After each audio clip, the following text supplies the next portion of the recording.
Queridos irmãos, graça e paz. Daremos continuidade à exposição que temos feito na carta aos Hebreus. Explico para todos aqueles que têm acompanhado que este método de sermão em série é um método que ajuda tanto a igreja como o pregador. A igreja porque os irmãos sabem o que será pregado no domingo seguinte, a continuação da mensagem. E o pregador também, porque ele pode se debruçar mais, estudar mais o texto que será exposto para a igreja, a fim de que haja uma exposição continuada. É certo que em datas especiais nós mudamos esse método, por exemplo, no domingo de Páscoa, nós obviamente falaremos sobre a Páscoa. E, no final do ano, obviamente, falaremos sobre o Natal. No meio do ano, obviamente, falaremos sobre missões. Mas nós vamos dar continuidade a esta exposição, entendendo que toda a Escritura é inspirada por Deus e é útil para o ensino, para a correção, para a repreensão e para a educação na justiça, a fim de que o homem de Deus seja habilitado e perfeito para toda boa obra, 2 Timóteo 3, 16 e 17. Assim sendo, nós vamos, portanto, continuar a exposição da carta aos Hebreus, e eu quero convidá-los para a leitura inicial no capítulo 5, do verso 11 até o capítulo 6, verso 3. Este será o nosso primeiro trecho de estudo e nós vamos chegar até o final do capítulo 6 na exposição de hoje. Ouçamos a palavra de Deus, Hebreus 5, 11 a 6, 3. A esse respeito, temos muitas coisas que dizer e difíceis de explicar, porquanto vos tendes tornado tardios em ouvir.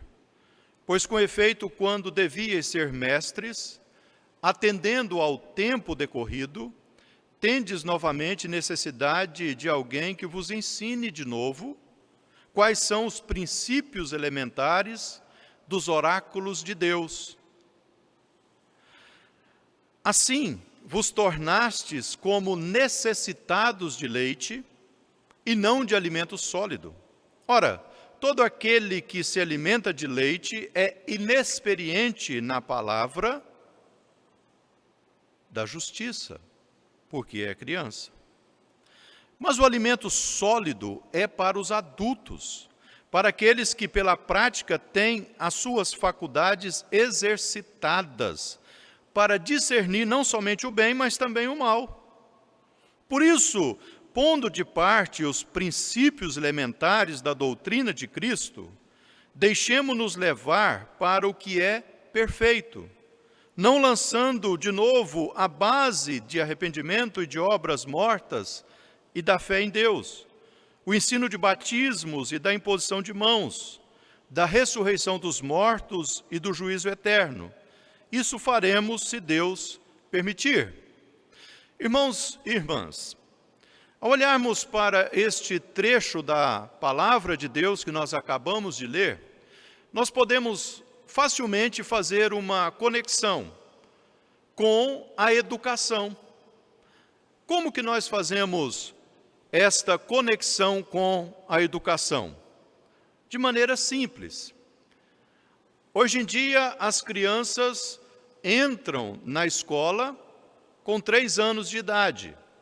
Maternal, depois jardim 1, jardim 2, visto que o primeiro ano do ensino fundamental começa quando a criança tem 6 anos de idade. O que a criança aprende no maternal, no jardim 1, no jardim 2? Ela aprende a conviver, ela aprende a discernir as cores, ela aprende a montar certos jogos, que são chamados de legos, ela aprende o nome dos seus colegas, o nome da sua professora, do seu professor, do diretor ou da diretora da sua escola, ela começa a se desenvolver. Quando a criança vai para o primeiro ano, ela começa, portanto, a ser alfabetizada. E do primeiro ao quinto ano, a criança vai ter o seu desenvolvimento na alfabetização. Ela vai aprender, no nosso caso, a língua portuguesa, ela vai construir palavras, depois frases, orações e assim por diante. Porque todos os conteúdos programáticos que essa criança tem para aprender até o quinto ano, e depois do sexto ao nono, e depois no ensino médio, e depois no ensino superior, tudo isso vai depender da sua capacidade de leitura e de interpretação, da sua capacidade de produção de texto. Todas as outras ciências, matemática, biologia, química, física, história, geografia, língua estrangeira, todos estes outros campos do saber e do conhecimento dependem necessariamente da alfabetização. Porque sem a alfabetização, nós não conseguimos interpretar o signo linguístico. É natural que uma criança que tem 3, 4, 5 anos não saiba ler. Mas, quando uma criança tem 8, 9, 10 anos, já se espera que ela saiba ler e saiba ler bem. E que ela já saiba escrever, ainda que com alguns erros. Na segunda fase do ensino fundamental, do sexto ao nono ano, já se espera que ela se aprimore mais. No ensino médio, mais ainda. No ensino superior, mais ainda. O que tudo isso significa? Crescimento. Simplesmente isso. Crescimento. O texto bíblico nos mostra que os hebreus não tinham crescido. Eles não tinham crescido. Eles ainda estavam como que crianças. E Paulo não só fala das faculdades, ou seja, da mente, da parte intelectual, né, que eles precisavam desenvolver, mas fala inclusive do alimento, que eles ainda estavam sendo servidos de leite. Paulo vai falar isso também para os coríntios e Pedro também vai falar isso na sua carta. A questão e o ponto é que nós precisamos entender que na vida cristã é preciso que haja crescimento. Nós não podemos ficar a vida toda no jardim da infância, ou na primeira fase do ensino fundamental, ou na segunda fase. Nós temos que progredir, temos que, como dizíamos antigamente, pelo menos formar, né? Que era a conclusão do segundo grau, que hoje é chamado de ensino médio. Pelo menos nos formar, mas é preciso ir um pouco mais além. Quando o escritor diz, no verso 11, a esse respeito temos muitas coisas que dizer e difíceis de explicar, ele se refere à questão do sacerdócio de Melquisedeque, que vai aparecer novamente no capítulo de número 7. Mas, pegando este assunto que é o sacerdócio de Melquisedeque, e que a igreja dos hebreus não tinha compreendido com exatidão, o escritor vai dar continuação na sua argumentação, mostrando que, de fato, não houve crescimento espiritual, crescimento de conhecimento, crescimento na vida cristã por parte daqueles irmãos, por parte daquela igreja. Nesta oportunidade, eu gostaria de falar sobre o crescimento na vida cristã. E, em primeiro lugar, meus irmãos, o crescimento na vida cristã deve nos fazer desejar conhecer a palavra de Deus. O crescimento na vida cristã, em primeiro lugar, deve nos fazer desejar conhecer a palavra de Deus. A grande questão aqui é que não estava havendo este desejo pelo conhecimento da palavra de Deus. Porque o escritor fala que aqueles irmãos e aquelas irmãs, aquela comunidade, já estava no ponto, dado ao tempo decorrido do conhecimento que lhes foi anunciado, da instrução que lhes foi dada, eles já deveriam ser mestres, eles já deveriam estar no ensino superior. No entanto, eles não estavam no ensino superior, e eles precisavam que alguém ainda continuasse dando instruções básicas a respeito da fé cristã para eles. É isso que o escritor está dizendo. E ele diz de maneira bem clara que eles precisavam saber novamente quais eram os princípios elementares dos oráculos de Deus. E ele vai dizer no verso de número 1 do capítulo 6 que era necessário colocar de lado estes princípios elementares da doutrina de Cristo. E era importante, necessário e premente que aqueles irmãos se deixassem levar para aquilo que é perfeito, para aquilo que é perfeito. E o que é perfeito, meus irmãos? O que é perfeito, senão o que Paulo vai nos ensinar na carta que ele escreve aos Filipenses, no capítulo de número 3. Quando ele diz: prossigo para o alvo, para o prêmio da soberana vocação de Deus em Cristo Jesus. O que é perfeito? O que é perfeito é a maturidade que nós devemos buscar na pessoa de Cristo Jesus. Obviamente que é importante sabermos sobre o fato de que a conversão exige duas posturas, fé e arrependimento. Obviamente que é importante que saibamos que, estando nós mortos em nossos pecados, recebemos a vida de Jesus. É importante sabermos que a ceia deve ser celebrada em memória ao sacrifício que Cristo realizou no nosso lugar, ao mesmo tempo em que a ceia anuncia que Cristo voltará para levar a sua igreja. Sim, é importante que saibamos isso, e mais, e mais, e mais, mas todas essas doutrinas, elas devem convergir para aquilo que é perfeito, para aquilo que é mais sublime e mais importante, que é a nossa maturidade espiritual em Cristo Jesus. É sermos de fato pessoas maduras.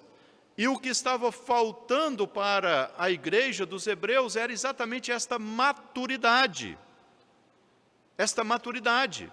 O crescimento espiritual deve nos levar a desejar o conhecimento da palavra de Deus, para que, desejando esse conhecimento e buscando esse conhecimento, nós nos deixemos levar para aquilo que é perfeito. E o que é perfeito é exatamente a nossa maturidade em Cristo Jesus.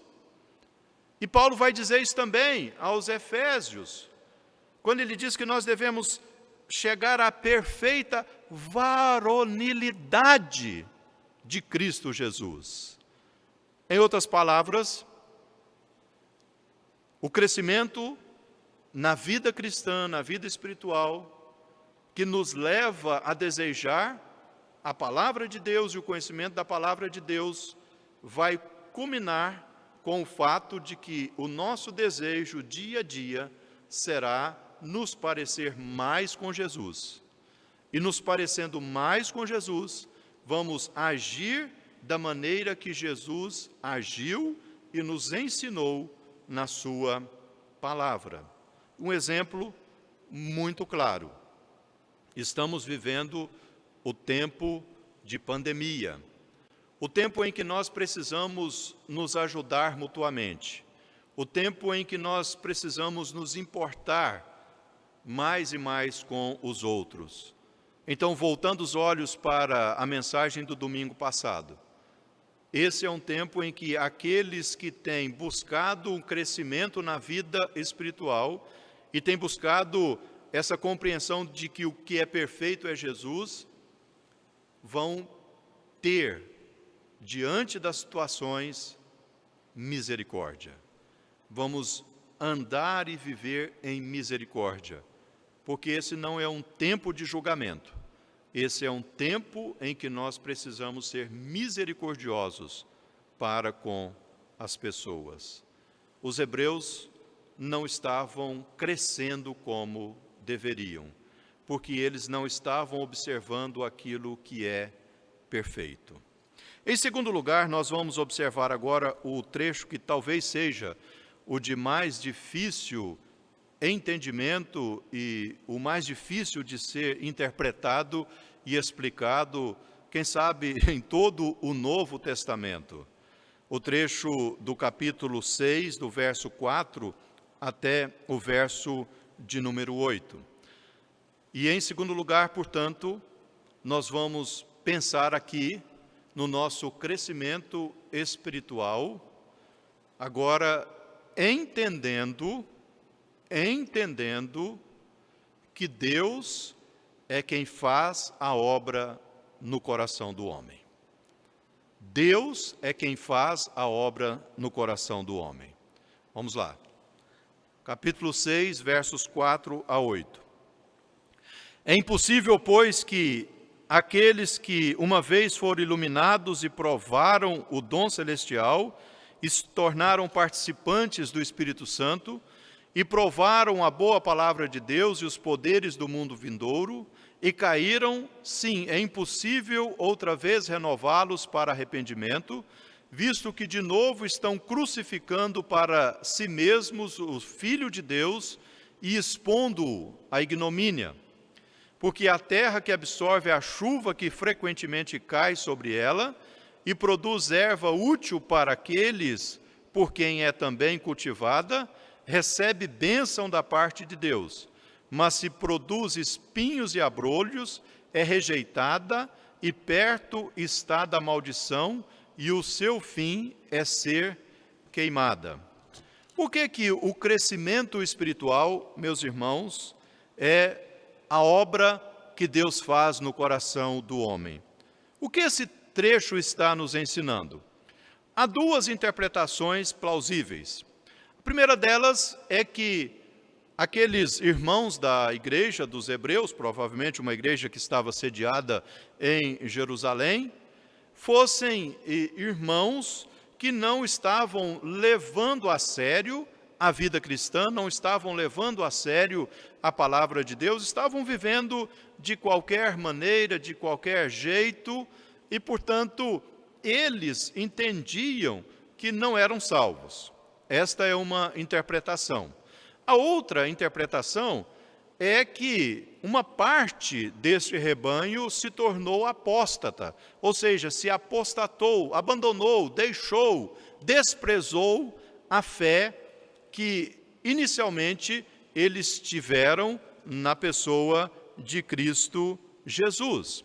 Fato é, meus irmãos, que esse trecho tem a nos ensinar que, tanto naquela época como nos dias atuais, nós sempre teremos pessoas amigas do Evangelho, pessoas que se simpatizam com o culto, pessoas que gostam do estilo do pastor da igreja, da liderança da igreja, pessoas que gostam da maneira séria que a igreja é administrada, pessoas que gostam do papel social da igreja e que, portanto, vêm aos cultos, participam, às vezes até contribuem financeiramente, às vezes até se integram em algum tipo de ministério da igreja e, pasmem, às vezes até fazem sua pública profissão de fé. Mas são pessoas que não receberam no seu coração o novo nascimento. São pessoas que, de fato, não conheceram a verdade do Evangelho. São pessoas que não tiveram uma experiência com Cristo. São pessoas que gostam das coisas da igreja, mas não têm um compromisso com o Senhor da igreja. E quem sabe quais são essas pessoas? Apenas Deus. Por isso que Jesus fala para os discípulos que eles, ao fazerem a colheita, eles deveriam colher tudo, porque é o dono da seara que vai separar o trigo do joio. Não pode arrancar uma coisa pensando que está tirando outra, porque nós não temos conhecimento dessas questões, porque essas questões são íntimas. Somente eu e Deus, somente você e Deus, somente a pessoa e Deus, somente o Senhor prescruta o coração de todos nós. Somente o Senhor esquadrinha o coração de todos nós. Somente o Senhor conhece o coração de todos nós. Portanto, esse trecho aqui está mostrando que, de fato, pessoas que gostam do Evangelho, gostam da igreja, pessoas que foram abençoadas no convívio da igreja e que até mesmo contribuíram para a causa da igreja, essas pessoas, se elas desprezam depois, se essas pessoas abandonam depois, elas não vão ser renovadas para arrependimento, porque de fato elas nunca foram arrependidas. E elas vão expor o Filho de Deus à vergonha, e vão blasfemar, e vão dizer, e vão ficar revoltadas. E tudo isso nós sabemos que infelizmente existe. Da mesma forma que Paulo é muito claro ao escrever aos Romanos que nem todo israelita é de fato de Israel. Nem todo aquele que tem a ascendência de Abraão é de fato um circunciso, espiritualmente falando. Esse texto não trata de cair da graça. Esse texto não trata de perder a salvação. Esse texto e esse trecho aqui que nós lemos trata tão somente da realidade de que há pessoas que participam, mas não comungam. Pessoas que estão, mas não são. Por isso, o crescimento na vida cristã deve nos levar a compreender que é Deus quem faz a obra no coração do homem. Terceiro lugar, continuando a leitura do texto, nós vamos observar que o crescimento na vida cristã é alento para a nossa alma. É alento para a nossa alma. O texto assim nos diz: quanto a vós outros, todavia, ó amados, estamos persuadidos das coisas que são melhores e pertencentes à salvação, ainda que falamos desta maneira. Porque Deus não é injusto para ficar esquecido do vosso trabalho e do amor que evidenciastes para com o seu nome, pois servistes e ainda servis aos santos. Desejamos, porém, continue cada um de vós, mostrando até ao fim a mesma diligência para a plena certeza da esperança, para que não vos torneis indolentes, mas imitadores daqueles que pela fé e pela longanimidade herdam as promessas. Em terceiro lugar, portanto, nós vamos abordar que o crescimento na vida cristã, ou na vida espiritual, traz alento para a nossa alma. Traz alento para a nossa alma. Os irmãos perceberam que no trecho anterior, o escritor está falando de pessoas que estavam, mas não eram. Agora, ele já começa dizendo: quanto a vós outros, todavia, ó amados. Agora ele está falando daqueles que estão e são. Ele está falando exatamente da igreja do Senhor. E falando a respeito da igreja do Senhor, ele agora vai mostrar que o crescimento espiritual, o crescimento na vida cristã, traz alento para a nossa alma. E por que ele fala isso? Ele é muito claro em nos dizer: quanto a vós outros, todavia, ó amados, estamos persuadidos das coisas que são melhores e pertencentes à salvação, ainda que falamos desta maneira. Qual maneira? Aquela maneira, dizendo que há pessoas que estão, mas não são, porque elas não foram regeneradas, elas não nasceram de novo, elas não se arrependeram dos seus pecados, e, portanto, elas vão se afastar, vão se apostatar e vão desprezar o Senhor Jesus Cristo.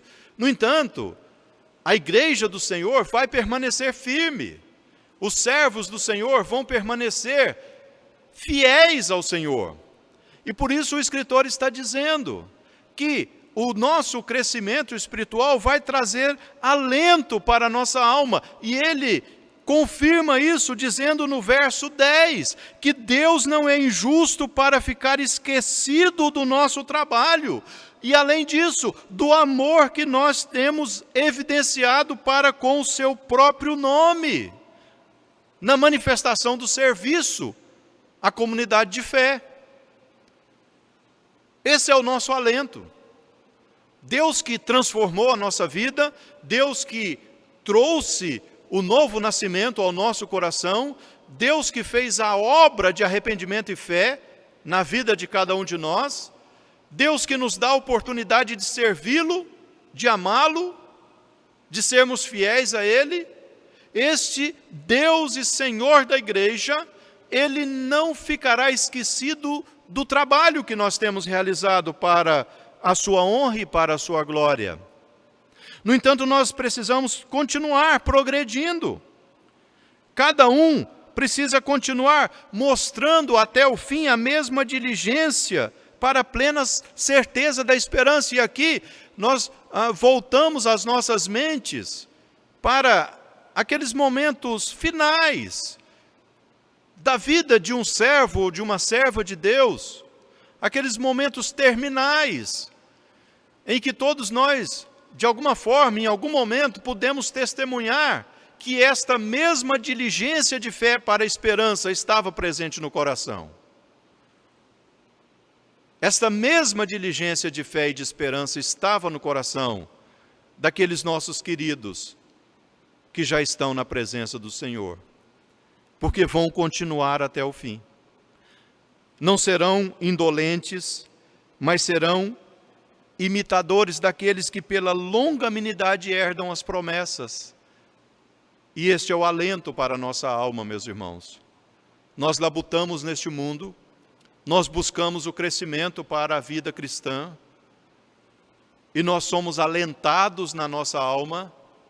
O Espírito Santo é o lenitivo do nosso coração.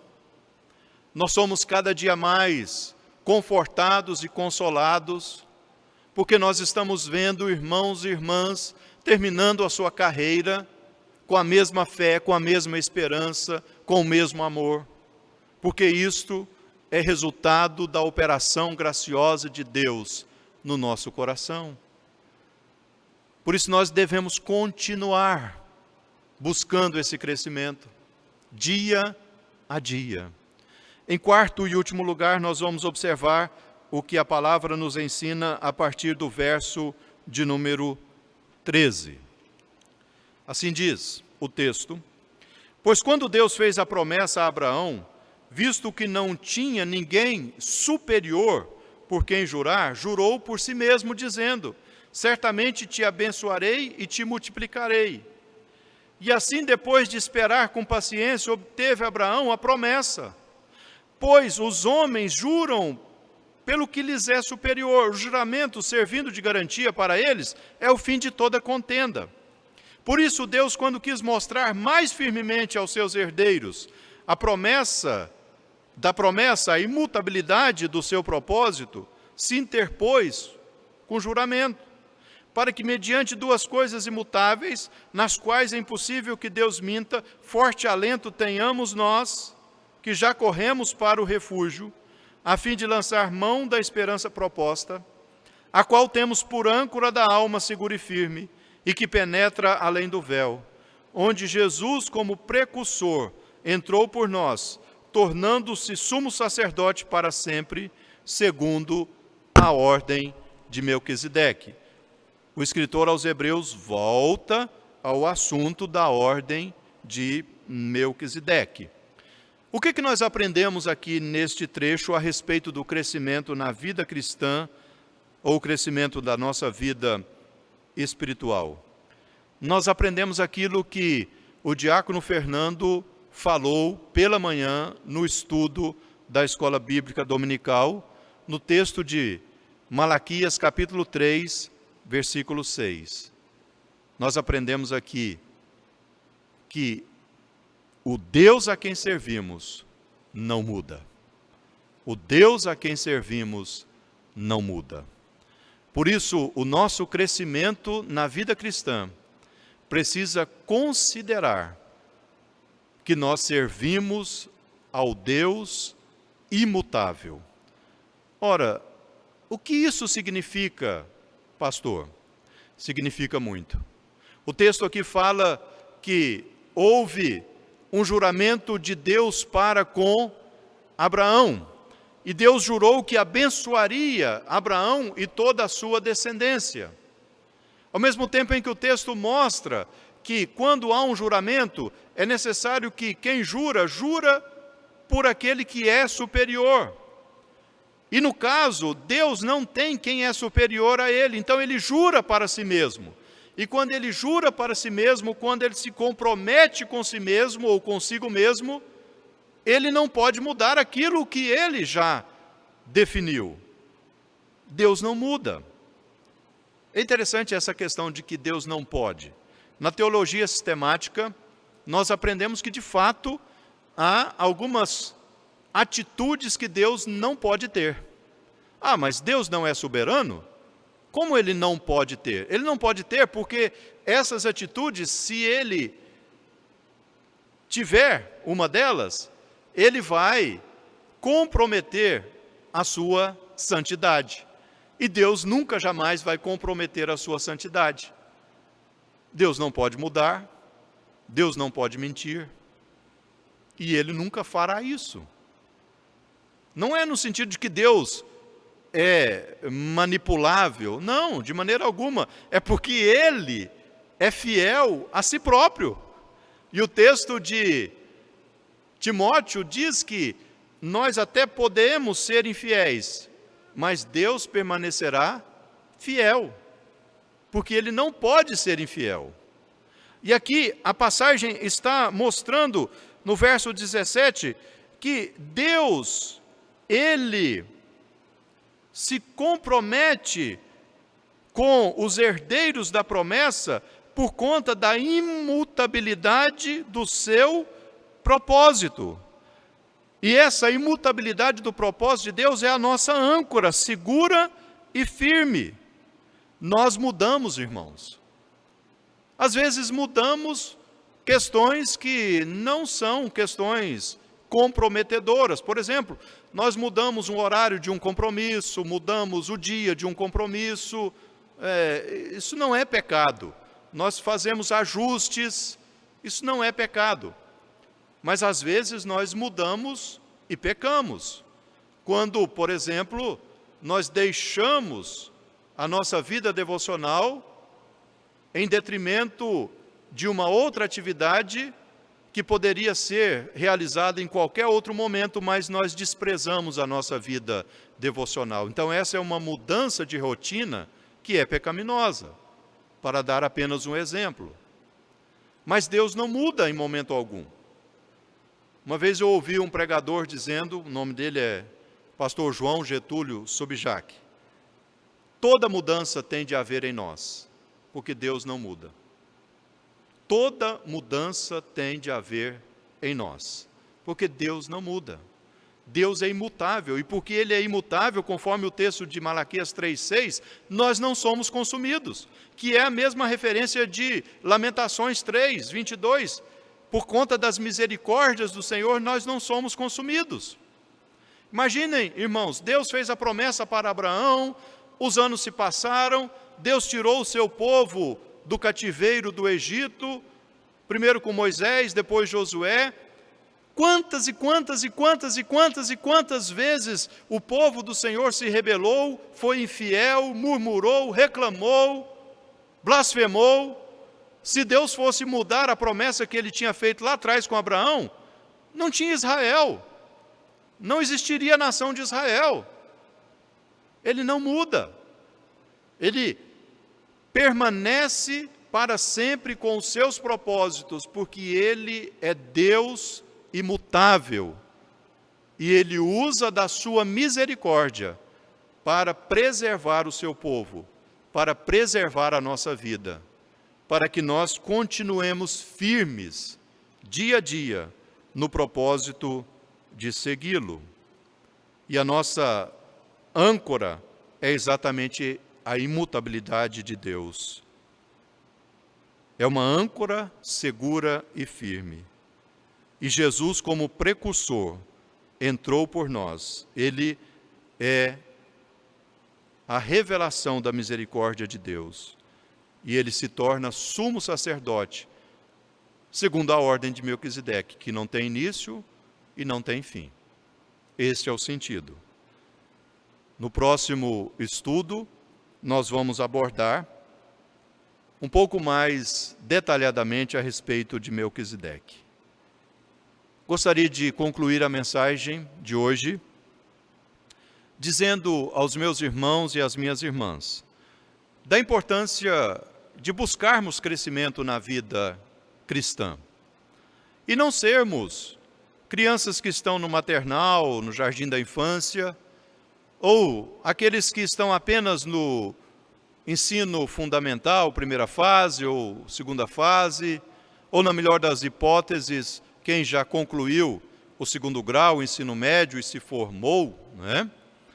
Não, que busquemos o nível superior na vida cristã. E o nível superior na vida cristã é buscarmos cada dia mais a maturidade em Cristo Jesus. Buscarmos a perfeita varonilidade na pessoa de Cristo Jesus. É buscarmos cada dia mais o desejo pelo conhecimento da palavra de Deus. É entendermos que Deus é quem faz a obra no coração. É compreendermos que somos alentados na nossa alma por Deus. E termos essa convicção de que o Deus a quem servimos é um Deus imutável. Que o Senhor nos abençoe e nos faça crescer e progredir cada dia mais na vida cristã. Oremos. Senhor, obrigado, Pai, pela palavra que nós pudemos ler e meditar nesta oportunidade. Pedimos que o Senhor nos dê forças para progredirmos na nossa vida cristã. Igreja amada, que a graça do nosso Senhor e Salvador Jesus Cristo, o amor de Deus, o nosso Pai, e as ternas consolações do Deus Espírito Santo continuem conosco, hoje e para todo sempre. Amém, Senhor. Deus nos abençoe.